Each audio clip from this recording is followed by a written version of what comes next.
Dubaï est ma vie. Alors l'été c'est facile. Oh, prends-moi la main vers l'entrée.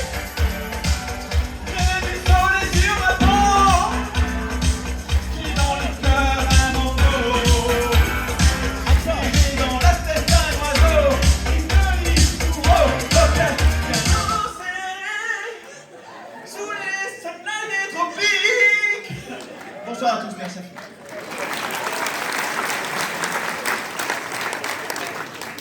Bonsoir à tous, donc je m'appelle Julien Santini.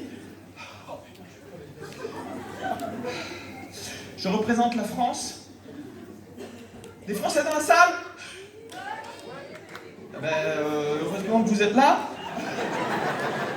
Sachez que je ne sais absolument pas ce que je fais ici. Mais votre accueil est magnifique et j'ai envie de prendre la nationalité du Maroc. Non, mais c'est vrai que j'ai rencontré Wallace, dont ce n'est pas le vrai nom, hein, c'est son deuxième prénom. Wallace, en fait, m'a dit en Suisse, Julien, le public marocain va t'adorer. Et donc, il m'a fait venir et j'ai joué à Casablanca. Hier, ça s'est très, très mal passé. Voilà, j'ai fait un bid, un très très gros bid, et c'est pourquoi il m'a dit, écoute, tu as une deuxième chance, si tu veux être payé ce soir, il faut absolument avoir au moins 3 applauses, c'est-à-dire des applaudissements, mais tous ensemble, pas comme tout à l'heure. Ça, c'est la première.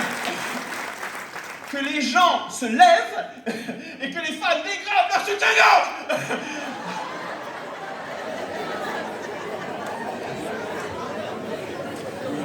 Voilà, c'est un petit peu le moment où je regrette. Je tiens juste à préciser qu'un traitement au lithium qui est mal configuré, je ne le souhaite à personne. Vous savez que c'est très impressionnant pour moi ce soir parce que c'est la première fois, mesdames et messieurs, ladies and fucking gentlemen, que... je m'adore!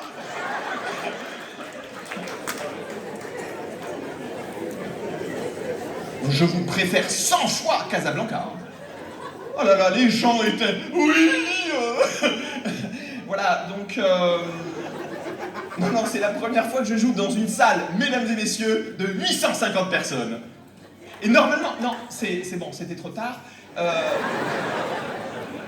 Normalement, moi, en fait, je joue dans des salles de 40. 40 personnes. Et je dis souvent, c'est pas triste. Vous savez, au fond, le plus triste, c'est pas de jouer dans des salles de 40. Le plus triste, c'est de pas les remplir.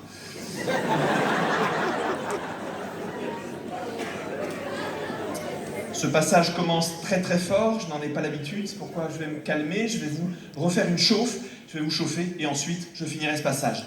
Est-ce que là, il y a des Ivoiriens dans la salle? Je suis votre frère! Je suis votre rouillard à tous! Je suis désolé, c'est parce que j'ai toujours rêvé de faire un prêtre évangéliste américain. Et voilà, je me suis dit en Afrique, c'est le bon endroit. En fait, je viens pas vraiment de France, je viens d'un petit endroit qui s'appelle la Corse. Merci beaucoup. Succès l'Afrique! En fait, la Corse est un très très bel endroit. Je suis né à Bastia et j'ai grandi pendant 17 ans. Et pour les gens qui ne me connaissent pas, c'est le seul endroit au monde, ou un endroit, où le conseil est proche de la menace. Pour imager un petit peu cette histoire, j'ai appris ça très tôt, j'avais 10 ans, j'étais un enfant, et mon père m'avait demandé de faire tes devoirs. Et là, pour rigoler, j'ai dit non. Je regrette. Et à ce moment-là, mon père m'a dit « Mon chéri, viens, Julien, viens. » Non, je ne m'énerve pas. Viens, papa veut te parler. Moi, ton père, je te conseille de faire tes devoirs. Tu as compris? Et à ce moment-là, le pire, c'est pas cette phrase. c'est qu'il s'est mis, vous savez, à caresser, mais de façon compulsive, comme les gens qui ont des tocs, vous savez, les troubles et tout. Il se met à caresser Oh, putain, mais j'ai je sens, merde. Il se met à caresser de façon compulsive son tout petit, et moi je l'adorais, il était trop mignon, parce que je remets les choses dans le contexte pour ceux qui ne savent pas, mais à la maison, à l'époque, on avait un tout petit fusil. Alors, j'ai toujours pas eu ma deuxième applause, mais ce qu'on peut faire, c'est que tout à l'heure, si vous trouvez qu'il y a un moment qui est magnifique, vous la groupez, 2, 3, et puis après, je peux rentrer chez moi. Sinon, moi, dans la vie, en fait, je ne suis pas que beau gosse ou mannequin, je suis ce qu'on appelle...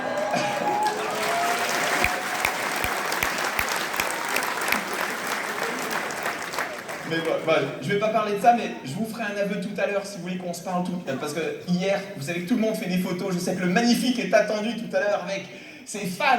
Et moi, il y a 2 personnes qui sont venues me voir sur 850. Tout à l'heure, ce que je vous demande, à la limite, vous n'avez pas aimé mon passage, venez simplement pour ne pas laisser une âme esselée rentrer. Voilà. Parce que c'est triste, c'est très triste. Parce que je sais que mon chauffeur, Zakaria, m'a dit, si tu ne fais pas rire ce que tu fais depuis 2 jours avec moi, c'est-à-dire tu ne me fais pas rire, ce soir tu ne rentreras pas. C'est énormément de pression pour un petit Français. À la limite, j'aurais préféré être kidnappé, quoi. Je veux dire... oui, en fait, oui, je ne suis pas... Enfin, je semble comme ça, je sais ce que vous dites, le mec, la vie roule pour lui. Mais quand j'étais petit, je ne me trouvais pas beau. Oh, non. Je vous assure, à tel point que je me disais plus tard, j'aurais pas la chance d'avoir une petite amie. Si je veux en avoir une, il faudra que je devienne drôle, sinon j'ai aucune chance. Et il n'y a pas longtemps, j'en ai parlé à mon psy, enfin, à mon ami, et il m'a dit... Vous savez, Julien, parce que j'ai toujours eu un rapport un peu bizarre avec ce pote, dans le sens où on se vous voit et où je le paye. Et voilà, il m'a dit, vous verrez, peut-être qu'ici c'est pas top, mais à Tanger ce sera génial.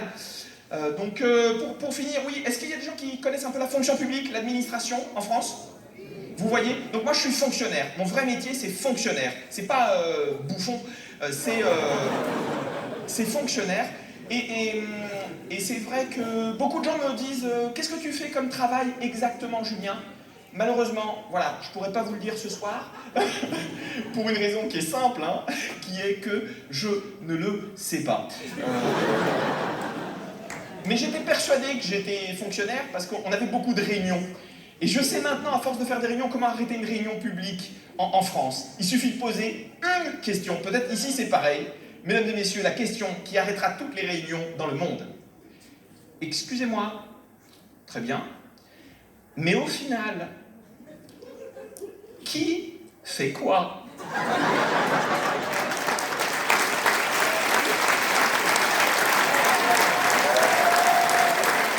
Mesdames et messieurs, vous avez été formidables. Avant de partir, j'ai un clin d'œil. Je ne pensais pas, en venant au Maroc, que ma vie basculerait. J'ai rencontré une personne, journaliste de son métier, depuis 2 jours, et vous avez devant vous quelqu'un qui va se marier.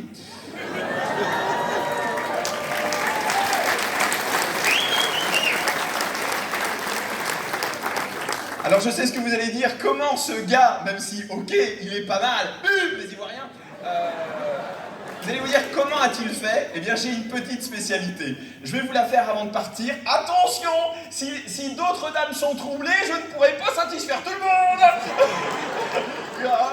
Voilà, Casa, j'ai détesté cette date. Donc je vais faire ce qu'on appelle, et ce que je lui ai fait, le regard coup de foudre. Vous savez ce que c'est? En fait, c'est un regard. Si un homme regarde une femme avec ce regard, c'est coup de foudre. Voilà, allez, attendez, je vais me préparer. Est-ce que, mesdames et messieurs, vous êtes prêts à recevoir ce regard coup de foudre? Je vais appeler cette dame par son prénom et ça va donner... Rita, c'est pour toi.